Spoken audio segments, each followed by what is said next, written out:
Bhagavate Vasudevaya.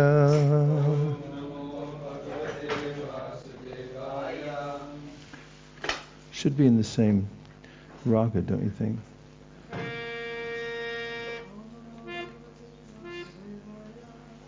Om Namo Bhagavate Vasudevaya. Namo Bhagavate Vasudevaya. Om Namo Bhagavate Vasudevaya.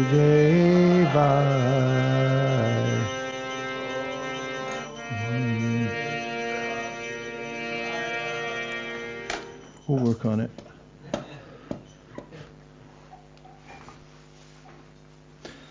Thank you for joining us for the reading of Srimad Bhagavatam,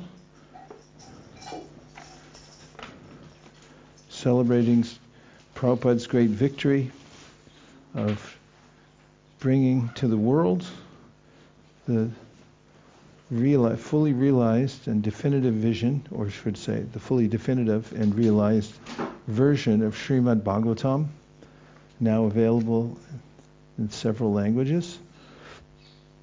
We're reading straight through the third canto of the Srimad Bhagavatam, with a few stops along the way for discussion, which you're welcome to join if you're online.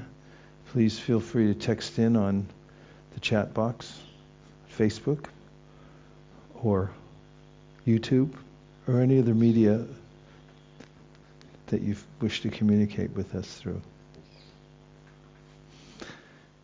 Chapter 13 is where we're starting today, the appearance of Lord Varāha.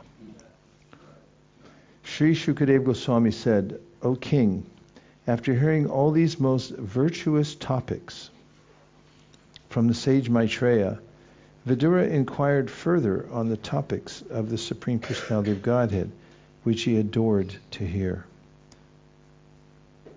The word Adrita is significant because it indicates that Vidura had a natural inclination for hearing the transcendental message of the Supreme Personality of Godhead. And he was never fully satisfied, though continuing to hear these topics. He wanted to hear more and more so that he could be more and more blessed by the transcendental message.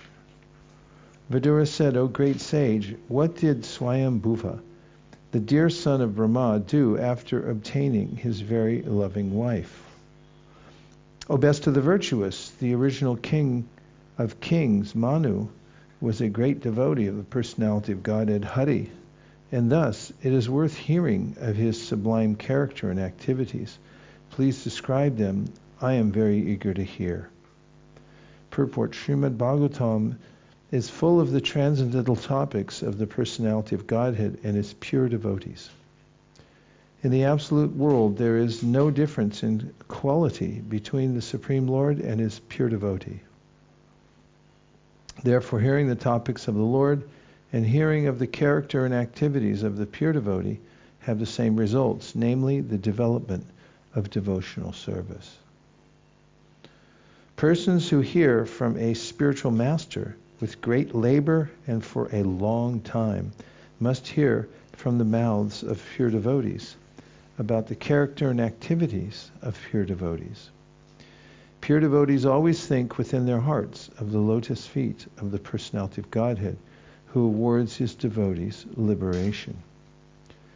Purport: Transcendental students are those who undergo great penance in being trained by hearing the Vedas from a bona fide spiritual master. Not only must they hear about the activities of the Lord, but they must also hear about the transcendental qualities of the devotees who are constantly thinking of the lotus feet of the Lord within their hearts. A pure devotee of the Lord cannot be separated from the lotus feet of the Lord for even a moment. Undoubtedly, the Lord is always within the hearts of all living creatures, but they hardly know about it because they are deluded by the illusory material energy. The devotees, however, realize the presence of the Lord, and therefore they can always see the lotus feet of the Lord within their hearts. Such pure devotees of the Lord are as glorious as the Lord. They are, in fact, recommended by the Lord as more worshipable than he himself. Worship of the devotee is more potent than worship of the Lord. It is therefore the duty of the transcendental students to hear of pure devotees, as explained by similar devotees of the Lord, because one cannot explain about the Lord or his devotees unless one happens to be a pure devotee himself. Sri Shukadeva Goswami said, the personality of Godhead Sri Krishna was pleased to place his lotus feet on the lap of Vidura, because Vidura was very meek and gentle. The sage Maitreya was very pleased with Vidura's words, and being influenced by his spirit, he attempted to speak. Purport. The word Sahasrashirsha is very significant. One who has diverse energies and activities and a wonderful brain is known as the Sahasrashirshna is very significant. One who has diverse energies and activities and a wonderful brain is known as the Sahasrashirshna. This qualification is applicable only to the personality of Godhead Sri Krishna and no one else. The personality of Godhead was pleased to dine sometimes with Vidura at his home, and while resting he placed his lotus feet on the lap of Vidura. Maitreya was inspired by the thought of Vidura's wonderful fortune. The hairs on his body stood on end, and he was pleased to narrate the topics of the personality of Godhead with great delight. The sage Maitreya said to Vidura, after his appearance, Manu, the father of mankind, along with his wife, thus addressed the reservoir of Vedic wisdom, Brahmā, with obeisances and folded hands. You are the father of all living entities and the source of their sustenance, because they are all born of you. Please order us how we may be able to render service unto you. Purport. A son's duty is not only to make the father the source of supply for all his needs, but also, when he has grown up, to render service to him. That is the law of creation beginning from the time of Brahmā. A father's duty is to bring up the son until he is grown, and when the son is grown up, it is his duty to render service unto the father. O worshipful one, please give us your direction for the execution of duty within our working capacity so that we can follow it for fame in this life and progress in the next. Purport. Brahma is the direct recipient of Vedic knowledge from the personality of Godhead, and anyone discharging his entrusted duties in disciplic succession from Brahma is sure to gain fame in this life and salvation in the next. The disciplic succession from Brahma is called the Brahma Sampradaya, and it descends as follows. Brahma, Narada, Vyasa, Madhva, Muni, Purnapragna, Padmanabha, Padmanabha, Nrihari, Madhava, Akshobhya, Jayatirtha, Jnanasindhu, Dayanidhi, Vidyanidhi, Rajendra, Jayadharma, Purushottama, Brahmanyatirtha, Vyasatirtha, Lakshmipati, Madhavendra Puri, Ishvara Puri, Sri Chaitanya Mahaprabhu, Swarup Damodar, Sri Rupa Goswami, others, Sri Raghunath Das Goswami, Krishnadas Das Goswami, Narottam Das Thakur, Vishwanath Chakravarti, Jagannath Das Babaji, Bhaktivinoda Thakur, Gaur Kishore Das Babaji, Srimad Bhaktisiddhanta Saraswati, A.C. Bhaktivedanta Swami Ki Jai. This line of disciplic succession from Brahma is spiritual, whereas the genealogical succession from Manu is material, but both are on the progressive march toward the same goal of Krishna consciousness. Lord Brahma said, "My dear son, O Lord of the world, I am very pleased with you and I desire all blessings for you." Lord Brahma said, "My dear son, O Lord of the world, I am very pleased with you and I desire all blessings for both of you and your wife. You have without reservation surrendered yourself unto me with your heart for my instructions. Purport. The relationship between the Father and the Son is always sublime. The Father is naturally disposed with goodwill towards the Son, and he is always ready to help the Son in his progress in life. But in spite of the Father's goodwill, the Son is sometimes misguided because of his misuse of personal independence. Every living entity, however small or big he may be, has the choice of independence.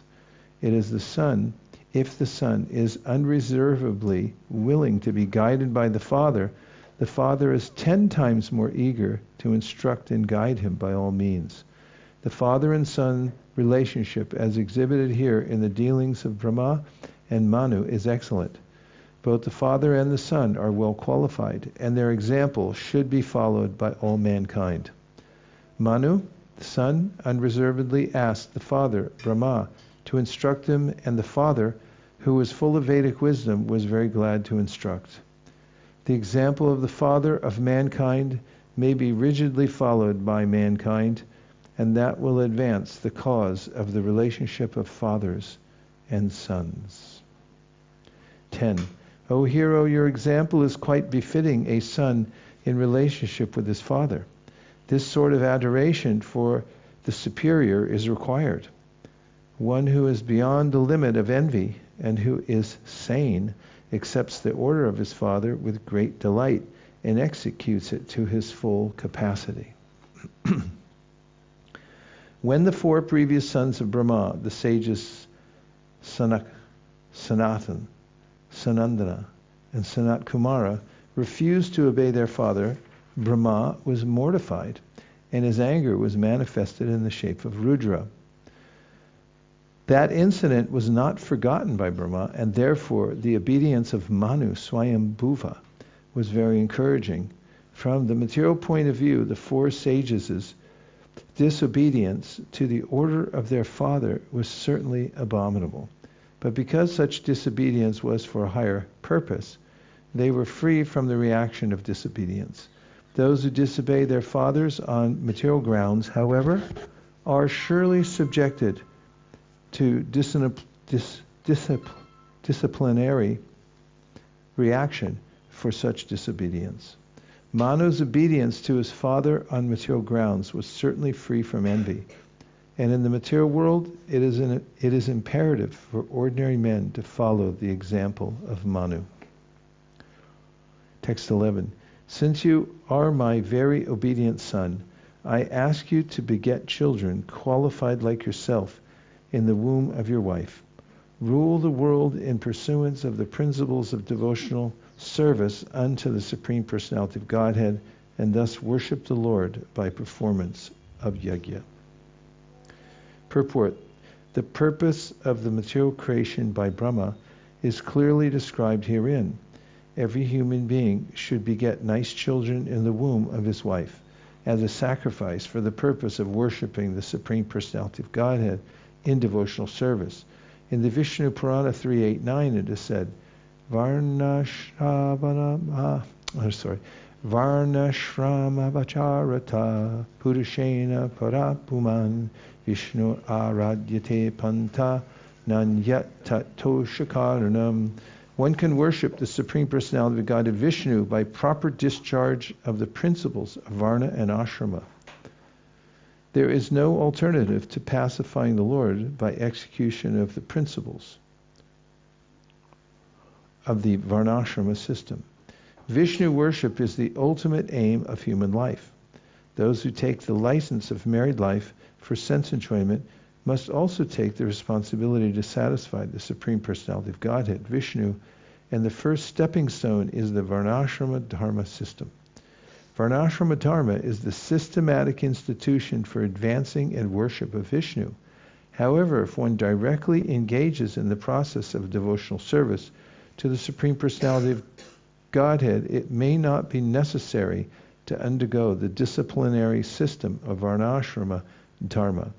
The other sons of Brahmā, the Kumaras, directly engaged in devotional service, and thus they had no need to execute the principles of Varnashrama Dharma.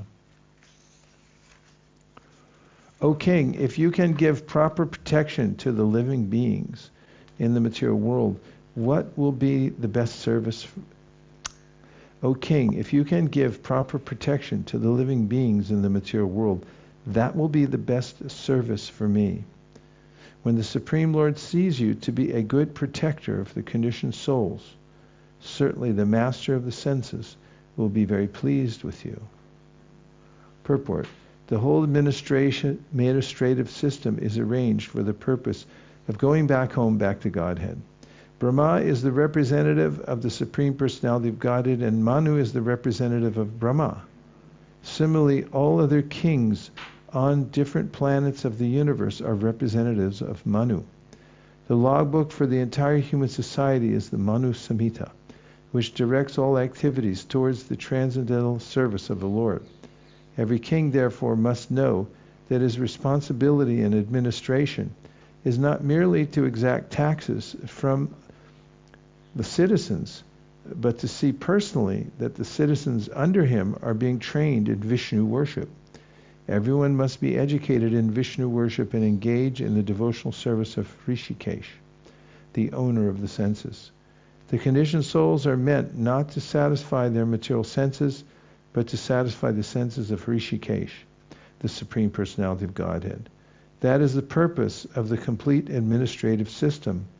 One who knows this secret, as disclosed here in the version of Brahmā, is the perfect administrative head. One who does not know this is a show bottle administrator. By training the citizens in the devotional service of the Lord, the head of a state can be freed in his responsibility. Otherwise, he will fail in the onerous duty entrusted to him and thus be punishable by the Supreme Authority. There is no other alternative to the discharge of administrative duty. 13. The Supreme Personality of Godhead, Janardhan, Lord Krishna, is the form to accept all the results of sacrifice. If he is not satisfied, then one's labor for advancement is futile. He is the ultimate self, and therefore one who does not satisfy him certainly neglects his own interests. Purport. Brahmā is deputed as the supreme head of universal affairs, and he in his turn deputes Manu and others as charges d'affaires. If somebody speaks French, straighten me out. Say it again. Charge d'affaires of the material manifestation. But the whole show is for the satisfaction of the Supreme Personality of Godhead. Brahmā knows how to satisfy the Lord, and similarly, persons engaged in the line of Brahma's plan of activities also knows how to satisfy the Lord. The Lord is satisfied by the process of devotional service consisting of the ninefold process of hearing, chanting, etc. It is in one's own interest, self-interest, to execute prescribed devotional service, and anyone who neglects this process neglects his own self-interest. Everyone wants to satisfy his senses, but above the senses is the mind, and above the mind is the intelligence. Above the intelligence is the individual self, and above the individual self is the super self. Above even the super self is the Supreme Personality of Godhead, Vishnu Tattva. The primeval Lord and the cause of all causes is Sri Krishna. The complete process of perfectional service is to render service for the satisfaction of the transcendental senses of Lord Krishna, who is known as Janardhan. Well, that was helpful. Is it in the English dictionary? Charge d'affaires. Look and see. Yeah? Let me look it up here. Where's my phone? It says here, charge d'affaires. That's how they spell out the pronunciation. A diplomatic official who temporarily takes the place of an ambassador. Special usage, a state diplomatic representative in a minor country. Origin is in mid-18th century French, a person in charge of affairs. Chargé d'affaires. Chargé d'affaires. That's horrible. We should sue. I'm just interested how prevalent. First known use, 1756. French used to be the language of diplomacy internationally. But I want to know, was it prevalent in how it was prevalent in Prabhupada's lexicon? Research project. Do a search and see if you use it elsewhere. I want to get to the bottom of this. Charge d'affaires. Charge d'affaires. Charge d'affaires. It means a subordinate diplomat who substitutes for an absent ambassador or minister. Try to find another pronunciation of it.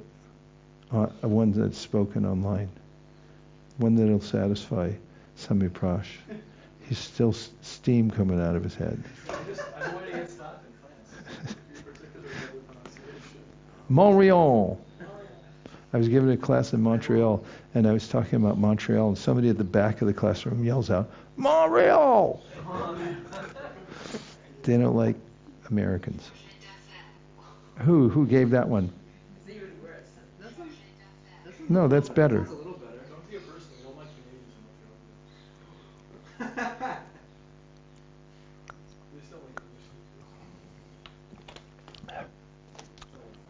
English. Okay, where else does he use it? Yes? It was like Shami for us was saying. Microphone. Charge d'affaires. Charge d'affaires. Like Shami Prabhu was saying, it was the official language of England for over 300 years, from 1066 until the end of the 14th century, and likely it was continuing to be used by upper class English. And so I'm imagining that due to Srila Prabhupada's exposure to the Scottish Church College and also British ran India, it was quite prominent, even probably amongst diplomatic officials. That may have been the name of a post, potentially, or its usage may have been prominent amongst a particular post. I'd like to hear Prabhupada say it. Yeah. I wonder what his pronunciation of it is.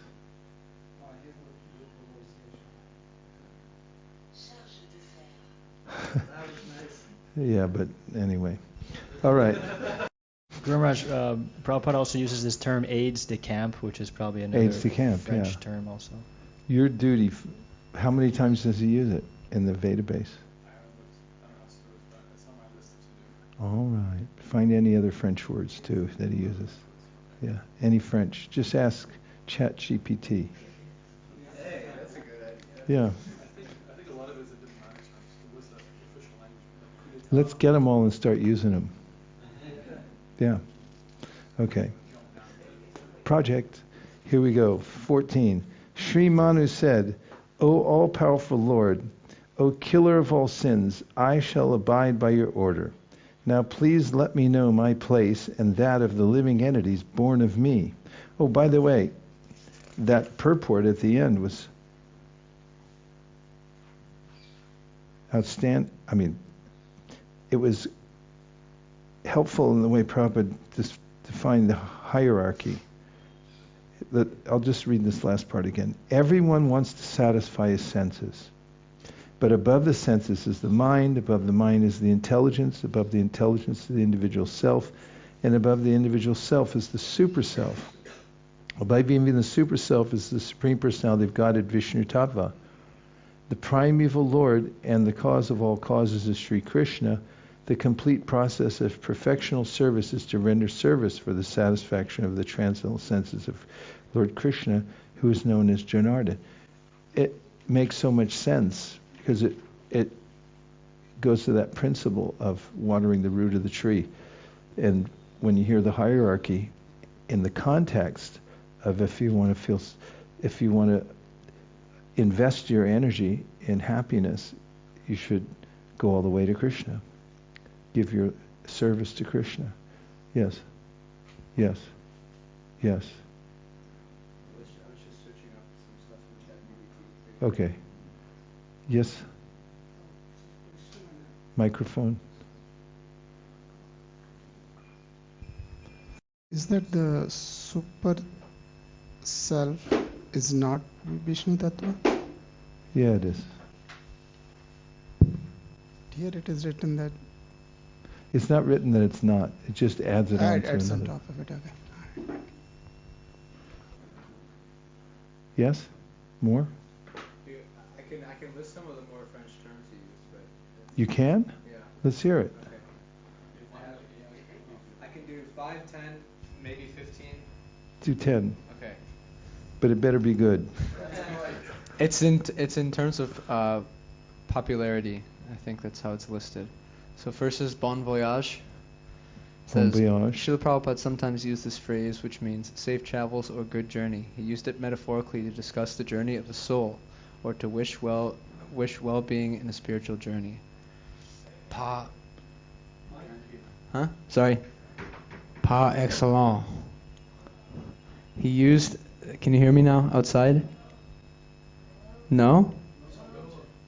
Okay. That's what happens when the controller of the Hare sound has to make a comment. Outside you can hear me? Now? Good? Up again is good. Hare Kṛṣṇa, Hare Kṛṣṇa, Kṛṣṇa Kṛṣṇa, Hare Hare, Hare Rāma, Hare Rāma, Rāma Rāma, Hare Hare. Hare Kṛṣṇa, can you hear me? Can't hear me either. Speaker went out, that's the problem. Chakadol is climbing a telephone pole right now. On his bare feet. All right, we'll talk amongst ourselves. Can you hear us now? No. Hare Kṛṣṇa. No, he's putting a new wire or something. Uh-huh.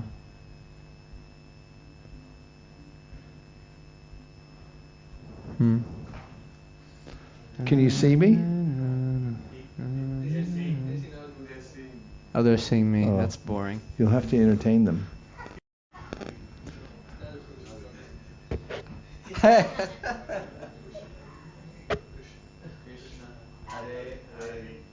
Rāma.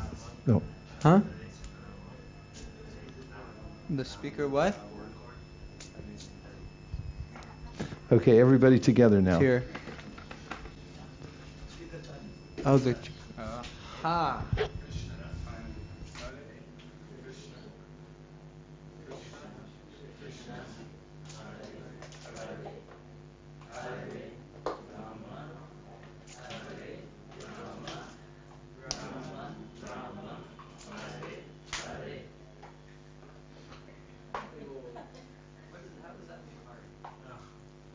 Just does. I learned it from... I took on... There's a huge a contingency of deaf devotees in London. And about 10 years ago, when I was there doing a seminar on book distribution, they asked if I could take out the leader on book distribution. And he did huge. He had an interpreter with him. He'd just sign, and then the interpreter would talk. Everybody took a book. It's pretty amazing. Yes? I taught a deaf person how to Sanskrit. You what? Taught them the Rāma mantra in sign language. Oh, you did? Somehow they got through. I just had the book, and because he wanted the book, he was expressing how he wanted the book, and then it must be working now. And I just pointed to the word of the mantra, and then I did the And you sign, showed. and I taught him the mantra. Yeah. Wow.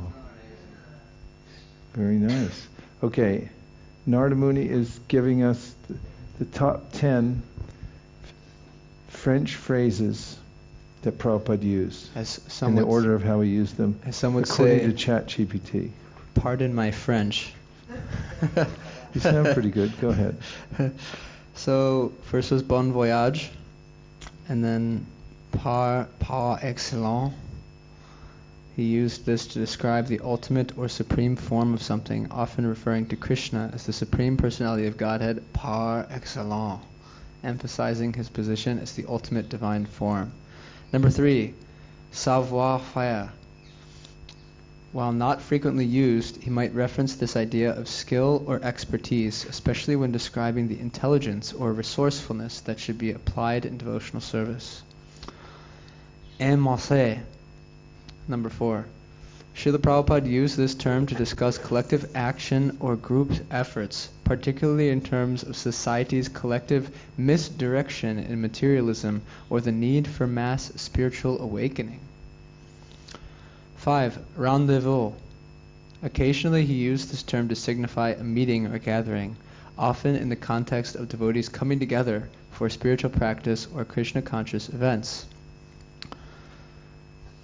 This is also an under-comment from Bhakta Chat GBT. Srila Prabhupada's references to non-English phrases were usually to make specific points relatable to a broader audience, but these instances were always secondary to his focus on conveying the essential Vedic teachings in English. So here are 5. You want to do 5 more? 3 more. Okay. Sans, meaning without. He occasionally used this term, for example, to describe life sans spiritual knowledge, indicating the emptiness of material life without Krishna consciousness. 7. Laissez-faire. This term refers to a hands-off or non-interfering approach. Srila Prabhupada used it in discussions on government or societal management, sometimes critiquing an overly permissive materialistic society that disregards moral and spiritual guidance. Niveau recher. Srila Prabhupada used this term to critique materialistic people newly wealthy but spiritually impoverished. He sometimes described the mentality of those who acquired wealth but lack wisdom and detachment. I would like a little booklet that has all of the words Prabhupada used. You could have French, Latin. He uses Latin. And I think it would be an interesting study to see if we can find out where he got them from. I know you already gave some general context, but if it can be traced back. Any volunteers? ChatGPT? Yeah? Okay. You're just adding one more, not volunteering for the whole project. Okay, we're continuing. Text number 15. O Master of the demigods, please attempt to lift the earth, which is merged in the great water, because it is the dwelling place for all the living entities. It can be done by your endeavor and by the mercy of the Lord. Purport. The great water mentioned in this connection is the Garbhodak ocean, which fills half of the universe. Sri Maitreya said, thus seeing the earth merged in the water, Brahmā gave his attention for a long time to how it could be lifted. Purport. According to Jiva Goswami, the topics delineated here are of different millenniums. The present topics are of the Shweta Varāha millennium, and topics regarding the Chakshusha millennium will also be discussed in this chapter. Brahmā thought, while I have been engaged in the process of creation, the earth has been inundated by a deluge and has gone down into the depths of the ocean. What can we do who are engaged in this matter of creation? It is best to let the Almighty Lord direct us. Purport. The devotees of the Lord, I didn't like the way I read that. I'm going to do it again. What can we do who are engaged in this matter of creation? It is the best to let the Almighty Lord direct us. Purport. The devotees of the Lord, who are all confidential servitors, are sometimes perplexed in the discharge of their respective duties, but they are never discouraged. They have full faith in the Lord, and He paves the way for the smooth progress of the devotee's duty. O sinless Vidura, all of a sudden, while Brahma was engaged in thinking, a small form of a boar came out of his nostril. The measurement of the creature was not more than the upper portion of a thumb. O descendant of Bharat, while Brahma was observing him, that boar became situated in the sky in a wonderful manifestation as gigantic as a great elephant. Struck with wonder at observing the wonderful boar-like form in the sky, Brahmā, with great brāhmaṇas like Marichi, as well as the Kumaras and Manu, began to argue in various ways. Is this some extraordinary entity come in the pretense of a boar? It is very wonderful that he has come from my nose. First of all, this boar was seen no bigger than the tip of a thumb, and within a moment he was as big as a stone. My mind is perturbed. Is he the Supreme Personality of Godhead, Vishnu? Purport: since Brahmā is the supermost person in the universe and he had never before experienced such a form, he could guess that the wonderful appearance of the boar was an incarnation of Vishnu. The uncommon features symptomatic of the incarnation of Godhead can bewilder even the mind of Brahmā. While Brahmā was deliberating with his sons, the Supreme Personality of Godhead Vishnu roared tumultuously like a great mountain. Purport: it appears that great hills and mountains also have their roaring power because they are also living entities. The volume of the sound vibrated is in proportion to the size of the material body. While Brahmā was guessing about the appearance of the Lord's incarnation as a boar, the Lord confirmed Brahmā's contemplation by roaring with a gorgeous voice. The omnipotent Supreme Personality of Godhead enlivened Brahmā and the other highly elevated brāhmaṇas by again roaring with his uncommon voice, which echoed in all directions. Brahmā and other enlightened brāhmanas Brahmā and other enlightened brāhmanas who know the Supreme Personality of Godhead are enlivened by the appearance of the Lord in any of his multi-incarnations. The appearance of the wonderful and gigantic incarnation of Vishnu as the mountain-like boar did not fill them with any kind of fear.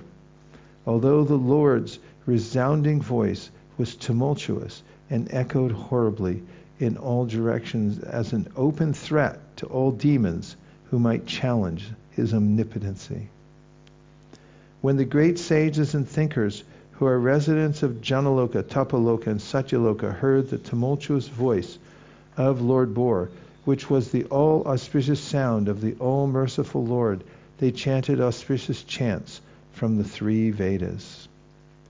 Purport: the word Māyā is very significant in this verse. Māyā means mercy, specific knowledge, and also illusion. Therefore, Lord Boar is everything. He is merciful, he is all knowledge, and he is illusion also. The sound which he vibrated as the boar incarnation was answered by the Vedic hymns of the great sages in the planets, Janaloka, Tapoloka and Satyaloka. The highest intellectual and pious living entities live in those planets, and when they heard the extraordinary voice of the boar, they could understand that the specific sound was vibrated by the Lord and no one else. Therefore, they replied by praying to the Lord with Vedic hymns. The earth planet was submerged in the mire, but on hearing the sound of the Lord, the inhabitants of the higher planets were all jubilant because they knew that the Lord was there to deliver the earth. Therefore Brahmā and all sages such as Bṛgu, Brahma's other sons, and learned brāhmanas were enlivened, and they concertedly joined in praising the Lord with the transcendental vibrations of the Vedic hymns.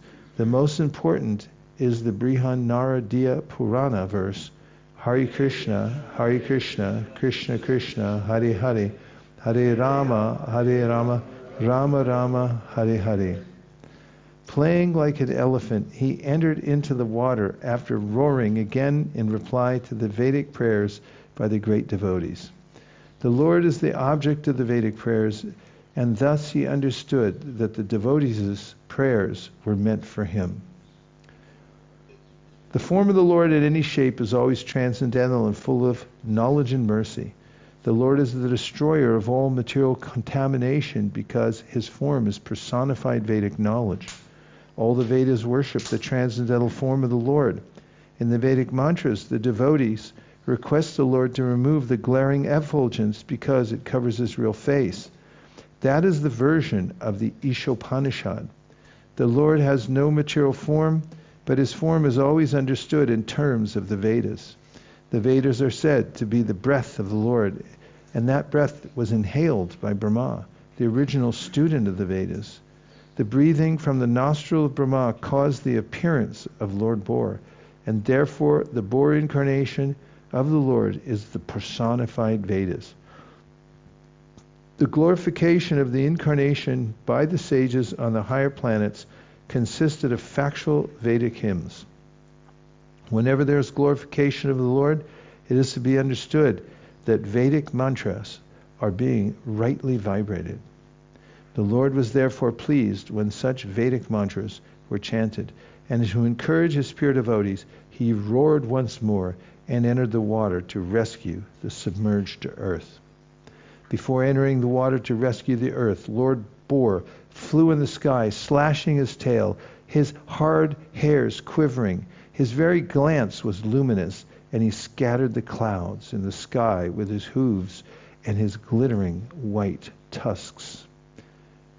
When the Lord is offered prayers by his devotees, his transcendental activities are described. Here are some of the transcendental features of Lord Boar. As the residents of the upper 3 planetary systems offered their prayers to the Lord, it is understood that his body expanded throughout the sky, beginning from the topmost planet Brahmaloka or Satyaloka. It is stated in the Brahma Samhita that the eyes are the sun and the moon, that his eyes are the sun and the moon. Therefore his very glance over the sky was as illuminating as the sun or the moon. The Lord is described herein as Mahidra, which means either a big mountain or the sustainer of the earth. Mahidra. In other words, the Lord's body was as big and hard as the Himalayan mountains. Otherwise, how is it possible that he kept the entire earth on the support of his white tusks? The poet Jayadev, a great devotee of the Lord, has sung of the incident in his prayers for the incarnations.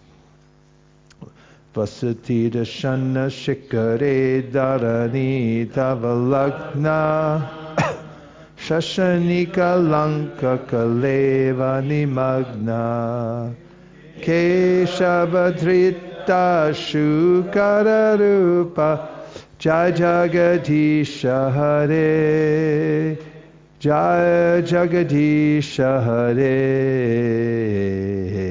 Jaya Jagadisha Hare. All glories to Lord Keshava, Krishna, who appeared as the boar. The earth was held between his tusks, which appeared like the scars on the moon. Text 28. He was personally the Supreme Lord Vishnu and was therefore transcendental. Yet because he had the body of a hog, he searched after the earth by smell. His tusks were fearful, and he glanced over the devotee brāhmanas engaged in offering prayers. Thus he entered the water. Purport. We should always remember that although the body of a hog is material, the hog form of the Lord was not materially contaminated. It is not possible for an earthly hog to assume a gigantic form spreading throughout the sky, beginning from the Satyaloka. His body is always transcendental in all circumstances. Therefore, the assumption of the form of a boar is only his pastime. His body is all Vedas, or transcendental. But since he had assumed the form of a boar, he began to search out the earth by smelling, just like a hog. The Lord can perfectly play the part of any living entity. The gigantic feature of the boar was certainly very fearful for all non-devotees. But to the pure devotees of the Lord, he was not at all fearful. On the contrary, He was so pleasingly glancing upon his devotees that all of them felt transcendental happiness. Diving into the water like a giant mountain, Lord Boar divided the middle of the ocean, and two high waves appeared as the arms of the ocean, which cried loudly as if praying to the Lord, "O Lord of all sacrifices, please do not cut me in two. Kindly give me protection." Even the great ocean was perturbed by the falling of the mountain-like body of the transcendental boar, and it appeared to be frightened as if death were imminent. Lord Boar penetrated the water with his hooves, which were like sharp arrows, and found the limits of the ocean, although it was unlimited.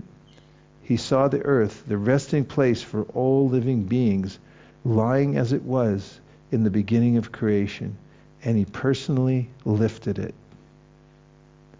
The word Rasayam is sometimes interpreted to mean Rasatala, the lowest planetary system, but that is not applicable in this connection. According to Vishwanath Chakravarti Thakur, the earth is 7 times superior to the other planetary systems, namely Tala, Atala, Talatala, Vitala, Rasatala, Patala, etc. Therefore, the earth cannot be situated in the Rasatala planetary system. It is described in the Vishnu Dharma. Patala Muleshwara Bhogasam Hatau Vinyasa Padau Pritivim Cha Bibrata Yasyo Pamano Nababhuva Sochito Mamastu Mangalya Vibridhaye Hari. Therefore, the Lord found the earth on the bottom of the Garbhodak ocean, where the planets rest during the devastation at the end of Rama's day. Lord Boar very easily took the earth on his tusks and got it out of the water. Thus he appeared very splendid. Then, his anger glowing like the Sudarshan wheel, he immediately killed the demon Hiranyaka, although he tried to fight with the Lord.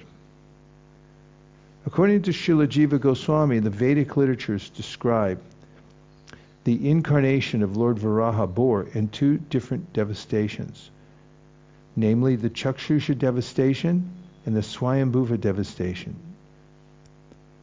This particular appearance of the boar incarnation actually took place in the Swayambhuva devastation, when all planets other than the higher ones, Jana, Mahar, and Satya, merged in the water of devastation. This particular incarnation of the Lord was seen by the inhabitants of the planets mentioned above. Srila Vishwanath Chakravarti suggests that the sage Maitreya amalgamated both the boar incarnations in different devastations and summarized them in his description to Vidura. Thereupon Lord Boar killed the demon within the water, just as a lion kills an elephant. The cheeks and tongue of the Lord became smeared with the blood of the demon, just as an elephant becomes reddish from digging in the purple earth. Then the Lord, playing like an elephant, suspended the earth on the edge of his curved white tusks. He assumed a bluish complexion like that of a tamal tree, and thus the sages, headed by Brahmā, could understand him to be the Supreme Personality of Godhead and offered respectful obeisances unto the Lord. All the sages uttered with great respect, "O unconquerable enjoyer of all sacrifices, all glories and all victories unto you. You are moving in your form of the personified Vedas, and in the hair holes of your body the oceans are submerged. For certain reasons to uplift the earth, you have now assumed the form of a boar." Purport: the Lord can assume any form he likes, and in all circumstances he is the cause of all causes. Since his form is transcendental, he is always the Supreme Personality of Godhead, as he is in the causal ocean, in the form of Mahavishnu. Innumerable universes generate from the holes of his bodily hairs, and thus his transcendental body is the Vedas personified. He is the destroyer of all sacrifices. He is the enjoyer of all sacrifices, and he is the unconquerable Supreme Personality of Godhead. He's the destroyer of all those who inhibit Vedic sacrifice, like Balval. He is never to be misunderstood to be other than the Supreme Lord because of his assuming the form of a boar to lift the earth. That is the clear understanding of sages and great personalities like Brahmā and other residents of the higher planetary systems. O Lord, your form is worshipable by performances of sacrifice, but souls who are simply miscreants are unable to see it. All the Vedic hymns, Gayatri, and others are in the touch of your skin. In your bodily hairs is the kusha grass, in your eyes is the clarified butter, and in your 4 legs are the 4 kinds of fruitive activities. Purport, there is a class of miscreants who are known in the words of Bhagavad Gita as Vedavadi, or so-called strict followers of the Vedas. They do not believe in the incarnation of the Lord. What to speak of the Lord's incarnation as the worshipable hog?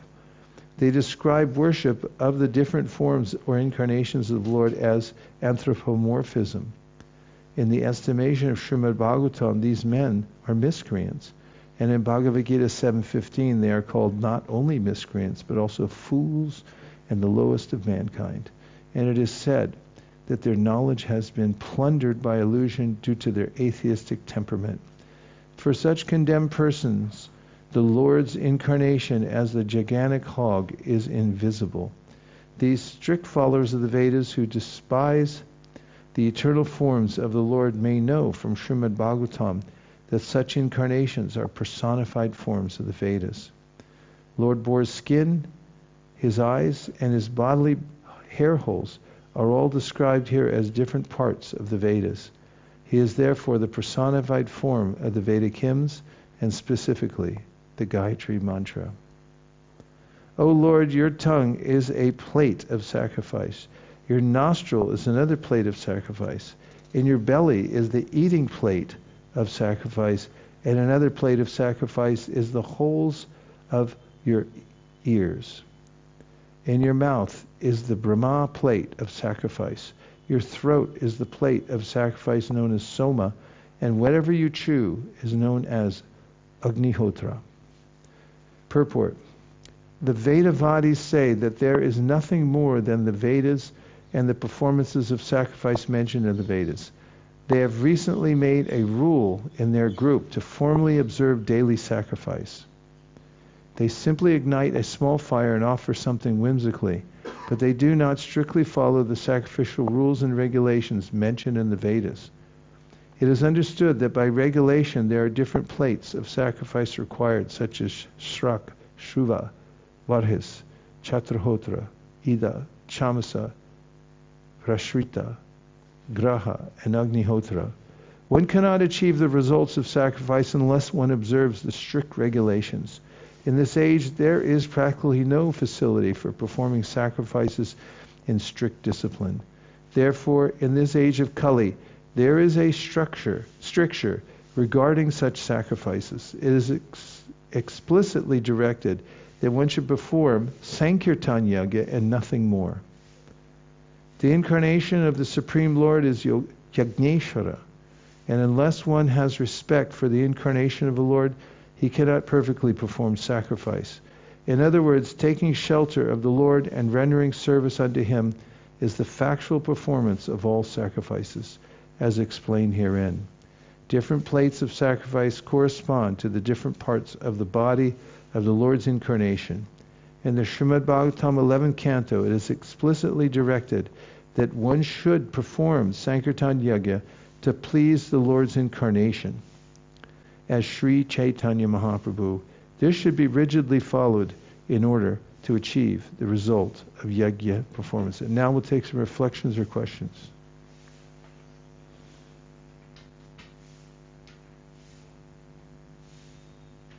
Mahendra Prabhu.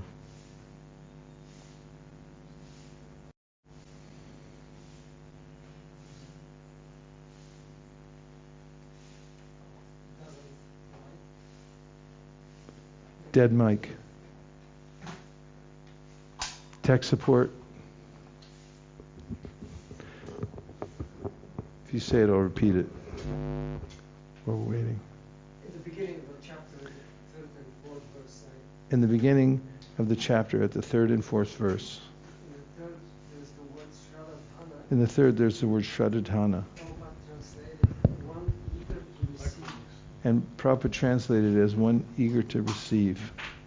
And I noticed that also in previous chapters, in one place where there was Shradadhana, which basically means one who has faith.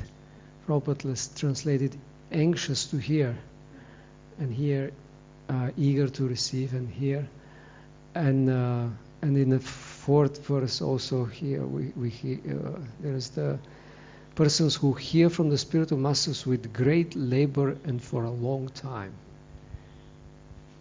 I just like the qualifying the process of hearing that. Yeah. You must be anxious, you must be eager, and it must be for a long time and with great labor. Otherwise, I was just thinking if it was Shradadhana, and then you don't get that sense of anxious to hear. There must be some anxiousness and strong desire. Shru Shru Shro Shradadhanasya. Look up how Prabhupada puts in the word for word there. Shradadhanasya.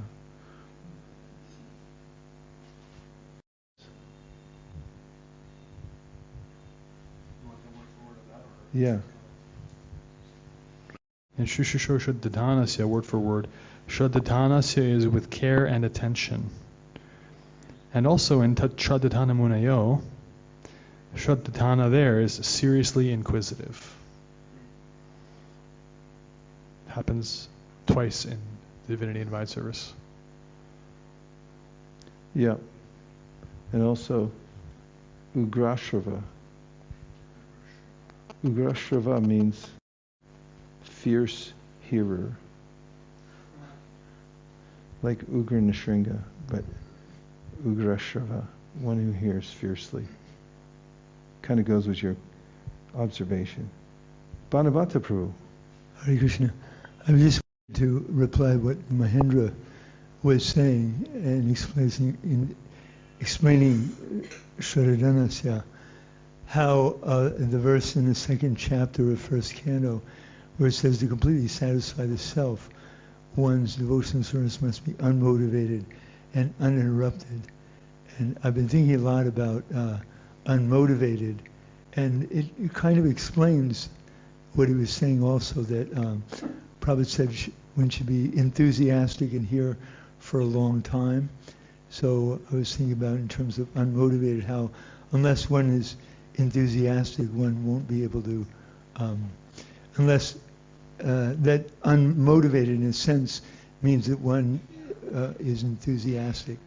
Because when one is enthusiastic, there's it indicates that there's no ulterior motivation. Or if there is, it will quickly destroy it. Yeah. Yes, so it was in the 5th chapter, and in the translation, Prabhupada says, Shradhana Pumsa, in parenthesis, one engaged anxiously in bona fide hearing of Krishna Katha.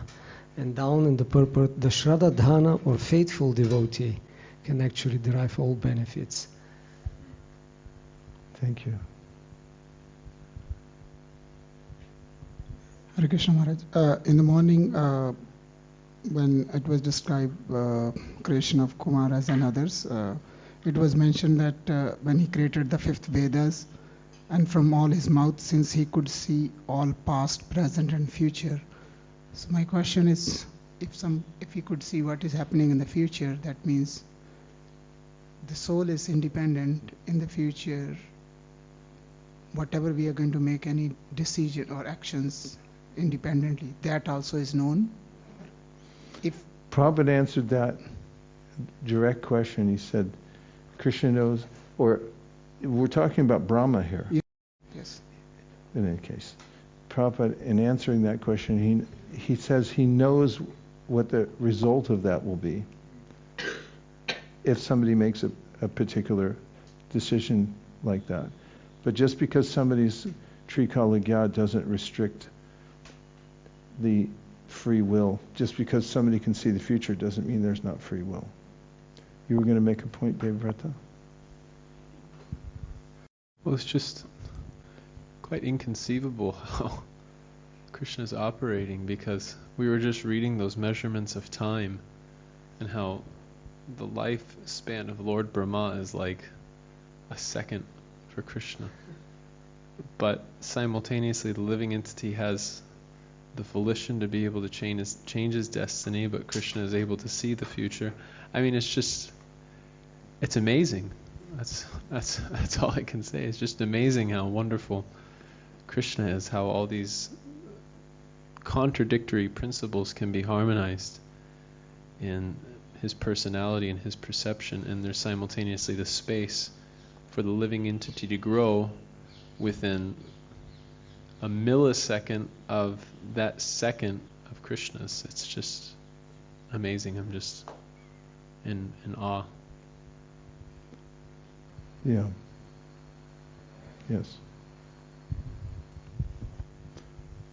Vamsul, you got your hand up? Okay. After Narada Muni's already got the mic. Go ahead. I was just also in the line of Devrata Prabhu, just appreciating the amazingness of Krishna and how he chooses to appear in so many different forms. And I was thinking about how when Krishna himself personally comes, all of the forms of Vishnu Tattva are present within him. And I was wondering, just out of curiosity, like if there's any pastimes Krishna himself performs where he'll, like, I don't know, like if he's with the cowherd boys or something, and he, Navalkund. you know, It's right up next to the Nrsimha temple. Yeah. You already know this? I'd like to hear Can more. you see the future? What I'm going to say? Right up Navalkund, if you go straight, take a left and a right and a left, and you come right up to the Nrsimha temple. And if you just, on your parikram, if you don't take the inside track, and you go around the Nrsimha temple, and then there's two kunds right there. And one of them's Navalkund, and I forget the name of the other one that's right next to it. Yugalakund? Anyway. And the kund that's furthest away from the Nrsimha temple, the guidebook says to all the kunds, it says that Krishna used to play there with the cowherd boys, and he would amuse them by showing his different incarnations. And the cowherd boys would repeatedly ask him for, like, show the turtle, do the fish again. Let's see the hog. Okay, Vamshuli.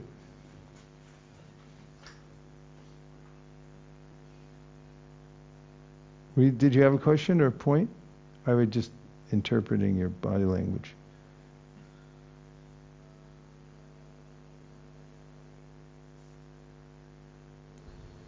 Hare Kṛṣṇa, Guru Maharaj. There is one point that touched my heart during the reading today. That is from the verse 26 translation. It says, the Lord is the object of the Vedic prayers, and thus he understood that the devotees' prayers were meant for him. So when we are chanting, so it may not be, I may not be chanting exactly perfectly or really intending to call him, but he knows the mantra is meant to call him, so he's accepting it out of his mercy upon me. Yeah, that happened in Gajendra Moksha also, because Gajendra was a little nondescript in the beginning, because he's an elephant. He didn't know a lot of Sanskrit, or at least he thought he didn't, until he remembered the prayers from his last life. He began singing them, and the demigods listened, and they thought, it's not for us. And the Supreme Lord asserted himself because he understood these are for me specifically, and that's when he came. That is a really touching point, Vamshuli. Thanks for bringing that up.